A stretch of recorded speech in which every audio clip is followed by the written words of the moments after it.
Social sharing has become the easiest and most widely used form of communicating, especially for young people. Through pinning, friending, and tweeting, they can't wait to put their likes and dislikes online. Our digital generation bombards teenage girls with rules and opinions on what they should look like, who they should like, and how to behave. Social media almost adds a pressure that makes them feel that they need to reach this artificial perfection. And with that pressure only rising, it can lead to emotional and psychological damages. Social media is very prevalent, as we know. It's almost impossible to avoid it. It's impossible to be a teen girl or boy and not and feel normal without participating in some kind of social media. When it becomes problematic, especially for teen girls, is when it's sort of used as an outlet, as a way to form an identity, as a way to understand oneself. The staggering success of Instagram shows the power of images.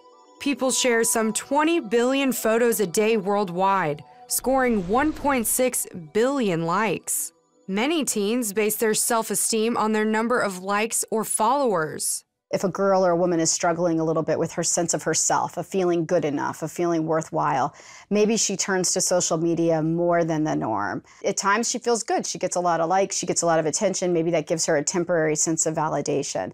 But that validation is temporary. It's often fickle, because the next day you could put a photo down and not get any positive feedback or even get negative feedback, and then her self-esteem plummets. That need for positive feedback forces a lot of teen girls to turn to sexier images, which they see splashed across magazine covers, the television, and on a lot of websites we see today. Girls who are looking very sexy, very slim, these kinds of ideas are often really the ones that are promoted on some of these sites. And the reality is most girls and women don't look like some of those images. So it kind of gives this false idea of what reality is. And that pressure for perfection, with you being bombarded every single day with multiple images, and those images are always perfect looking, puts a lot of pressure on the way you feel about your own body. Many teenage girls agree. It sets a trend, of what you should like, and what's so new.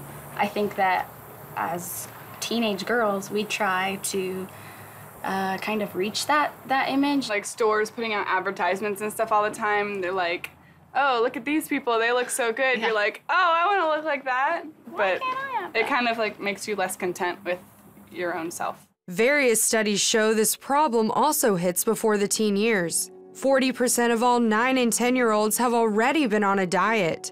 70% of 6 to 12-year-olds want to be thinner. And a majority of girls from the 5th to the 12th grade say modern magazines influence their idea of a perfect body. While looks and peer pressure are nothing new, social media adds a new twist: cyberbullying.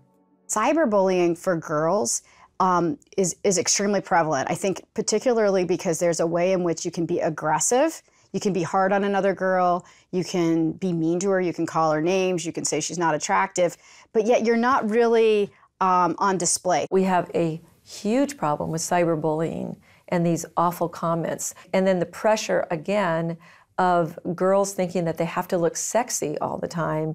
And, the whole thing of sexting and putting out pictures so that boys will be interested in them.